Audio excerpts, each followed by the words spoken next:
அன்பர்கள் அனைவருக்கும் அன்பான இனிய ஆன்மீக வணக்கங்களை தெரிவித்துக் கொள்கிறேன். வேதம் நான்கிலும் மெய்ப்பொருளாவது நாதன் நாமம் நமச்சிவாயவே என்று ஞானசம்பந்தமூர்த்திகள் பாடினார். நற்றுணையாவது நமச்சிவாயமே என்று நாவுக்கரசு பெருமான் பாடினார். நமச்சிவாய வாழ்க, நாதன் தாழ் வாழ்க என்று நம்முடைய மாணிக்கவாச சுவாமிகள் பாடினார்கள். இப்படிப்பட்ட அந்த நமச்சிவாய மந்திரத்தினுடைய பெருமைகள் என்ன என்பதை அறிந்து கொள்வதற்கு முன்னால் ராணி பாலமுருகன் யூடியூப் சேனலை சப்ஸ்கிரைப் பண்ணுங்க, பெல் பட்டனை அமுக்குங்க.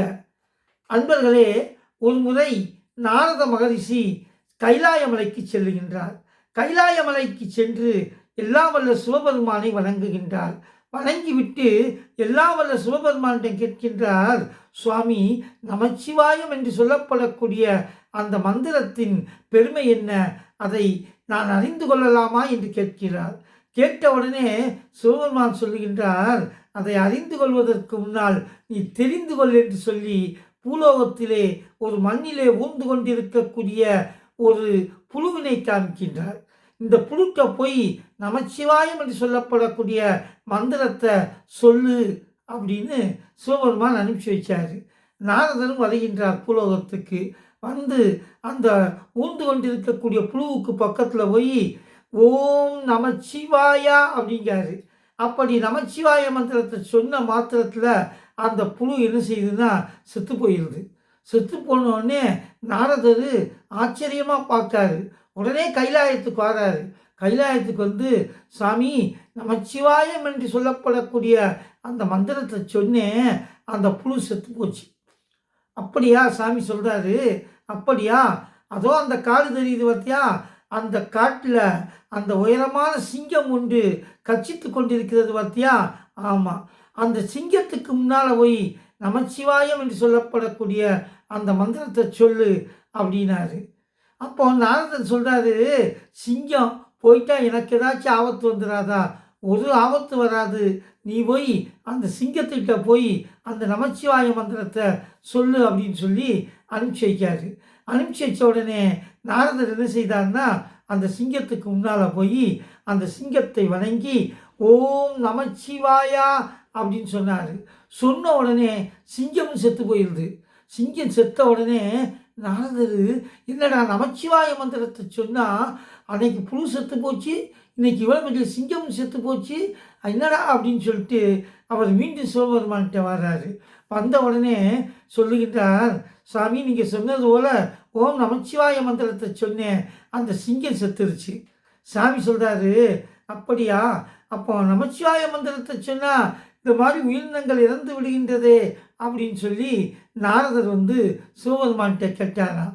சிவபெருமான் சொன்னாரா, இன்னும் தெரிந்து கொள்ள வேண்டும் என்று சொன்னால், அதோ அந்த கிராமத்திலே ஒருவன் பசுமாட்டுக்கு பால் கலந்து கொண்டிருக்கின்றான். அந்த பசுவுடைய காதில் போய் நீ இந்த நமச்சிவாய மந்திரத்தை சொல்லு அப்படின்னாரு. சொன்ன உடனே நாரதரும் சிவபெருமான் சொல்லை கேட்டு அந்த கிராமத்துக்கு வருகின்றார். வந்து என்ன செய்தார்னா, அங்கே அந்த பசுவுக்கு பக்கத்தில் போய் அதன் காதுக்கு அருகில் போய் ஓம் நமச்சிவாயா அப்படின்னு சொன்னாராம். சொல்லி கொஞ்சம் சொன்ன உடனே அந்த பசுமாடு செத்து போயிடுது.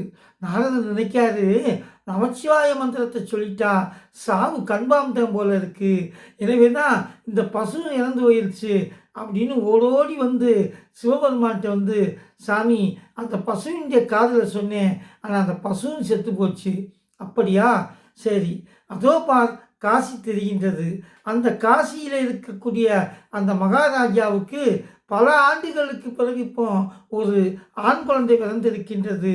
அந்த குழந்தையுடைய காதில் போய் சொல்லு அப்படின்னாரு. அப்போ நாரதர் சொல்கிறாரு, அதெல்லாம் மிருகங்கள். காசி மகாராஜா பிள்ளைக்குடைய காதில் சொல்லி அந்த குழந்தைக்கு ஏதாச்சும் ஆச்சுன்னா என்னையே விடுவாங்களா சாமி? எனக்கு மரண தண்டனை கொடுத்துருவாங்களே சாமி அப்படின்னு சொன்னாராம். சொன்ன உடனே சிவபெருமான் சொன்னாராம், அப்படின்னா நீ ஒரு வண்டி வடிவம் போய் அந்த குழந்தையுடைய காதில் போய் நீ சொல்லு அப்படின்னாராம். உடனே இவர் என்ன செய்தார், நாரதர் ஒரு வண்டி வடிவத்தை எடுத்து போய் அந்த காசியிலே அந்த அரசருக்கு பிறந்திருக்கக்கூடிய அந்த குழந்தையுடைய காதில் போய் ரீங்காரம் விட்டுக்கொண்டே ஓம் நமச்சிவாயான்னு சொன்னாராம். சொன்ன மாத்திரத்தில் அந்த குழந்தை இறந்து போச்சு. இனி இங்கே இருந்தால் நமக்கு ஆபத்துன்னு வேகமாக என்ன செய்தாராம், கைலாயத்துக்கு வராராம். அப்போ நாரதர் பல தடவை வந்து போனப்போம்லாம் அந்த கைலாயத்தில் இல்லாத ஒரு மகரிஷி, ஒரு முனிவர் சிவபெருமானுக்கு பக்கத்தில் உட்கார்ந்துருந்தாராம். நாரதரை பார்த்த உடனே அந்த முனிவர் வேகமாக வந்து நாரதருடைய திருவடியை வணங்கி, சாமி எனக்கு ஆசீர்வாதம் பண்ணுங்க. நான் போனேன், நான் இதுவரைக்கும் உன்னை பார்த்ததே கிடையாது, என் காலில் வந்து நீயே விழுதா அப்படின்னு சொல்லி அந்த முனிவரை பார்த்து நாரதர் கேட்டாராம்.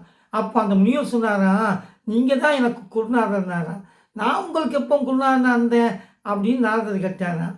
சாமி எனக்கு இந்த நமச்சிவாய மந்திரத்தை சொல்லி எனக்கு மோட்சத்தை தந்தது நீங்கள் தான் அப்படின்னாராம். எனக்கு ஒன்றுமே விளங்கலையே, நான் புழுவாக அவதாரம் செய்து இந்த மண்ணிலே உழந்து கொண்டிருந்த பொழுது ஓம் நமச்சிவாயா என்கின்ற நாமத்தை சொன்னீங்க. நான் மீண்டும் மறுபிறவியிலே சிங்கமாக பிறந்தேன். அப்படி சிங்கமாக பிறந்த பொழுதும் என்னுடைய காதிலே வந்து ஓம் நமச்சிவாயா என்கின்ற அந்த மந்திரத்தை சொல்லி அந்த குரு உபதேசமாக சொன்னீர்கள். நான் அது விமோசனம் பெற்று பதவி உயர்வு பெற்று பசுவாக இந்த மண்ணுலகத்திலே அவதாரம் செய்தேன்.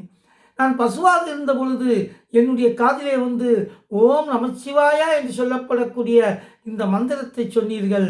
நானும் அந்த பசுவிலே இருந்து காசி மகாராஜனுக்கு மகனாக பிறந்தேன்.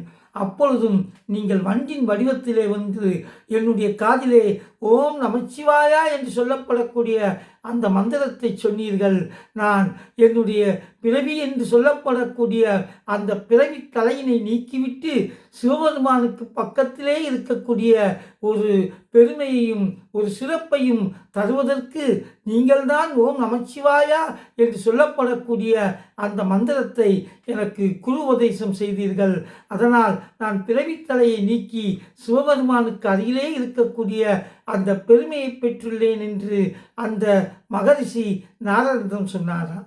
அதற்கு பின்புதான் நாரதருக்கு தெரிந்ததாம், இந்த ஓம் நமச்சிவாய என்று சொல்லப்படக்கூடிய இந்த மந்திரம் எத்தகைய இழிந்த பிறவியாக இருந்த உயிரினமாக இருந்தாலும் அதற்கு அப்படியே பதவி உயர்வு தந்து நிறைவாக சிவனுடைய திருவடியைக்கு பக்கத்திலே அமர்த்தி கொள்ளக்கூடிய பெருமை ஓம் நமச்சிவாயம் என்று சொல்லப்படக்கூடிய அந்த மந்திரத்துக்கு உண்டு என்பதை நாரத பெருமான் உணர்ந்து கொண்டாரா.